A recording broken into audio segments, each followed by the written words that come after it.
Hello everyone and welcome back to another Rise of Civilization video. My name is Legend Ronnie and today I'm going to talk about Richard I. Am I super excited to talk about him? You have no idea.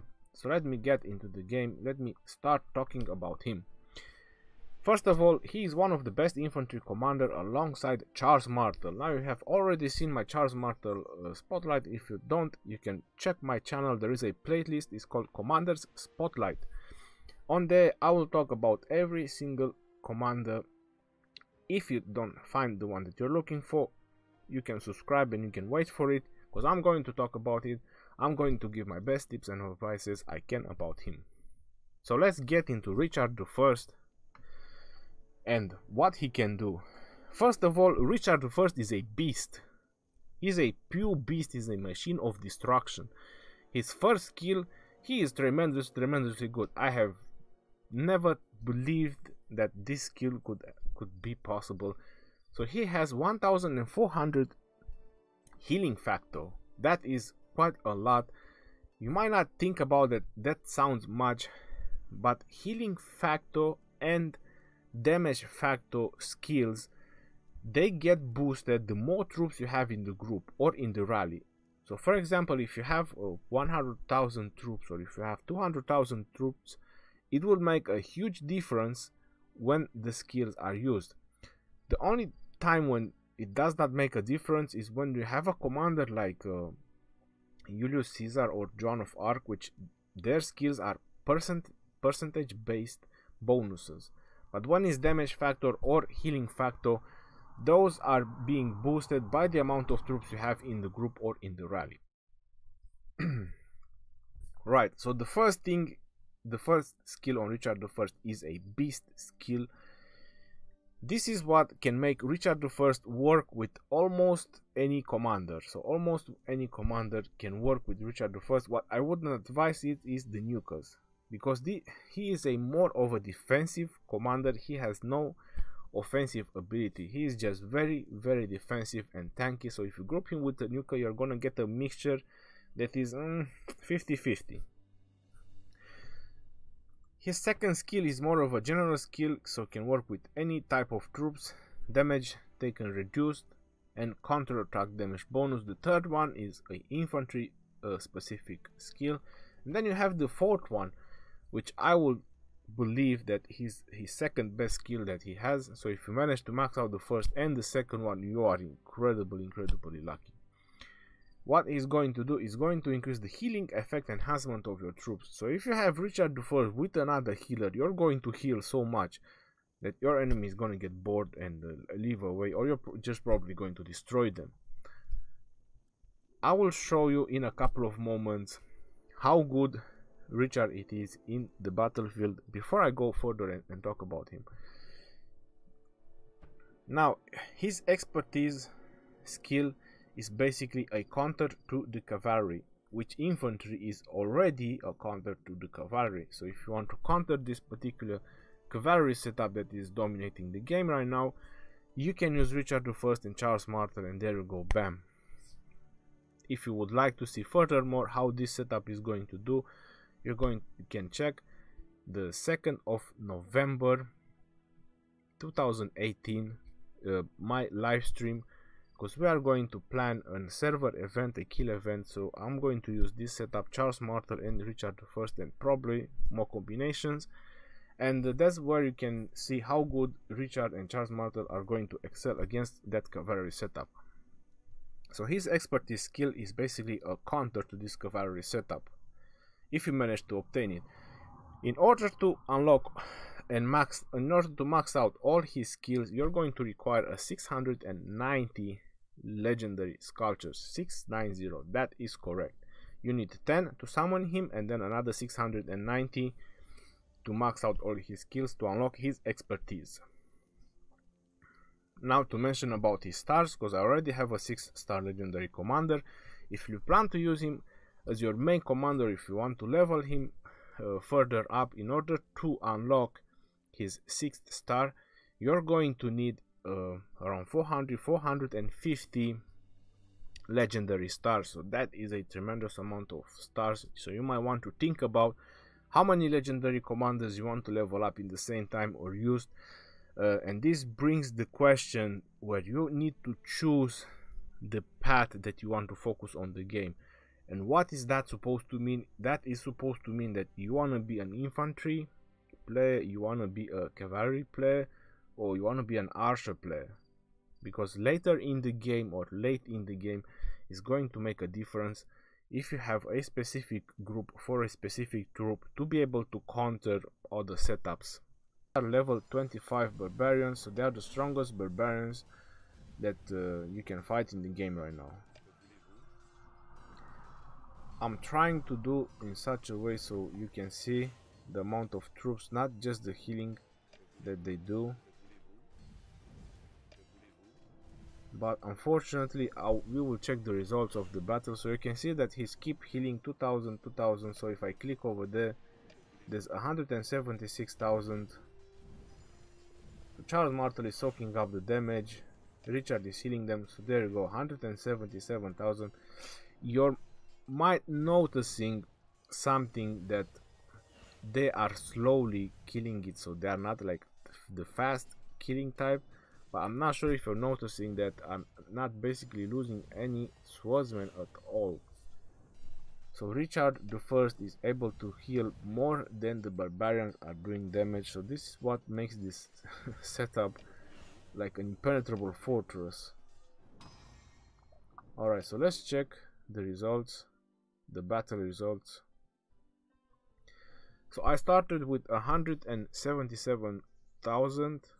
My Richard healed almost 14,000 of them, which they are the ones that got slightly wounded, and the severely wounded 99, which are the ones that are basically missing, with a couple of more. So this is how good this setup is. You basically can keep on going and killing and killing and killing. You're going to be a beast on the battlefield, a killing machine. You're going to smash everything down in anyway. Yeah, so that would bring us back to what I was talking. Who would Richard the First pair the best with? Obviously is Charles Martel. So Richard the First and Charles Martel, they are made together. They are like brothers in arms. They probably just have different mothers, but you know, blood brothers, or how would you like to call it. Both of them together with infantry, they are really good. Now, who else would Richard the First work with? My best advice that after Charles Martel, he would work very nice with any commander that has healing and defensive abilities. So that brings Joan of Arc. Joan of Arc has both of them, has healing, has defensive ability, and not to mention her main ability, which is going to boost your entire allies that are in that particular area. So if you have like 3 or 4 groups of army there, when Joan of Arc is going to use divine revelation, is going to boost everyone. Now if you haven't seen my expedition video, you can go ahead and see, and you'll notice there that I managed to get to 69 into the expedition thanks to Joan of Arc and Cleopatra. I'm not going to talk about them right now, but this is how good Joan of Arc is. A second decent option he will make with Scipio. Not to mention that Scipio can bring another 10% of troops into the battle, so obviously more swordsmen the better. The healing of Scipio, it doesn't really matter when it's 40% or less, but Scipio has a chance to grant them another 100% attack, and when you do his expertise, it's 15% chance for the next 2 seconds. So even that your swordsmen, they do not have a high amount of damage, but 100% it will make a difference, so it will help you out to finish off your enemy sooner. The reason I'm giving you epic options with Richard I is because I mentioned in the beginning of the video how hard it is to max out a legendary commander. So this is why I'm trying to give you epic options, epic commander options. Richard I would work with Boudica, but that would be a 50-50 because Boudica doesn't really have any defense, but Boudica has a slightly bit of healing. I would consider her disabler as well, because it's going to reduce the attack of the troops, but Richard the First already does that, already reduced the damage, so this is why 50-50 with Boudica. I would not really put them in PvP, but this particular skill of Boudica might help you out to finish off your enemy sooner.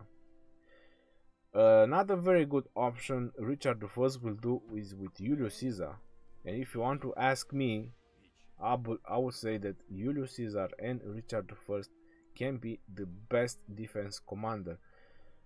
You might be wondering why I'm not using them right now. Well, the reason I'm not using them right now, because this is another thing you want to take in consideration. The higher the level of other commanders, the more talents they can bring into the battle, and the talents is going to affect your entire army. So that is again a very important thing that you need to keep in mind when you want to do your defensive setup on your city. Right now my defensive in the city is Charles Martel and Richard the First, but Richard the First and Julius Caesar, they also can make a very good pair. Now any other commander you might want to use Richard the First with, I mentioned they can make a good pair if they have healing. This will bring out Frederick, which Frederick obviously has healing, but me personally I will not group him with Frederick because Frederick doesn't have any defense abilities, so the swordsman might take a little bit too much damage. So it doesn't have no boost to the swordsman unless you want to bring them up with mixture of troops. If you want to bring them up with mixture of troops, then they can work together, but if you want to go just full swordsman, the options are very limited. Julius Caesar, Joan of Arc, Scipio and Charles Martel for full swordsman. And Eulogimundok, I would say, but I'm 50-50. Because once he attains his expertise, is 15% defense and attack on your infantry. So yeah, but I'm 50-50. Plus defense reduction. Eulogimundok could make a decent pair with Richard the First. Any other combination should be like a mixture of troops. Where you could use Richard the First, well, you can use Richard the First everywhere. You can use him in defending your city, he's gonna do great. You can use him in rallies, you can use him in PvP, especially in PvP, he will do great in PvP. Anywhere you want, you can use Richard the First. His healing is gonna make a difference. He's gonna be really good. So I hope you're going to find this video interesting and helpful. As I said, Richard the First, Charles Martel, they are pure beasts. They are war machines, tanks of destruction, everything you want to name it. I'm super hyped when it comes about Richard the First and Charles Martel, because me personally, I'm a defensive player. I like these defensive setups. I'm not so much in favor of that cavalry setup with just rushing and killing and this and that. I'm not really with that. I'm with this particular build, and that brings you to the path where you have to choose what you want to do into the game. So this is very important, that probably no one is telling you about, or no one is talking about, because if you want to be very good at something, you will not be able to have all three of them unless you spend a tremendous amount of money. So if you don't plan to spend a tremendous amount of money, then you might want to choose a path. So I choose the infantry path or the defensive path, and until I can change, it's probably going to take me months, many months. So if you want to go, let's say, archers or cavalry, you have to stick on that path and excel on that path and get those particular commanders that are very good on that path as high as possible. So this is my advice.